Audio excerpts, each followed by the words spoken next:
भारतीय भूगोल के अंतर्गत भारतीय सीमा रेखा के नामकरण में कौन सा जोड़ा गलत है? ठीक है, कौन सा जोड़ा इसमें से गलत है आपको बताना है।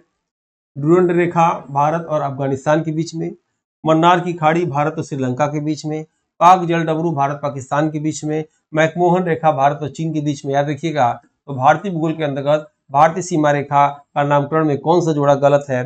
तो डुरंड रेखा भारत पाकिस्तान सही है। मन्नार की खाड़ी भारत और श्रीलंका के बीच में, याद रखिएगा, समुद्र का विभाजन करता है, सही है।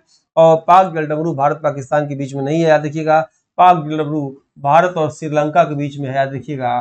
जो वह क्षेत्र जो कन्याकुमारी और श्रीलंका के बीच में पड़ता है, जिसमें पानी कम होता है, याद रखिएगा, घुटने बराबर होता है, जब ज्वार भाटा जब हटता है तो वहां से जो है आप कोई व्यक्ति दौड़ के भी जा सकता है। मैकमोहन रेखा भारत और चीन के बीच में है, याद रखिएगा, मैकमोहन रेखा भारत के सिर्फ अरुणाचल प्रदेश के बीच में है, भारत और चीन के बीच में तो है ही है, और भारत के सिर्फ अरुणाचल प्रदेश जो है, याद रखिएगा, इस राज्य के बीच में है। इसलिए इसका आंसर क्या होगा? तीसरा आंसर इसमें से सही होगा।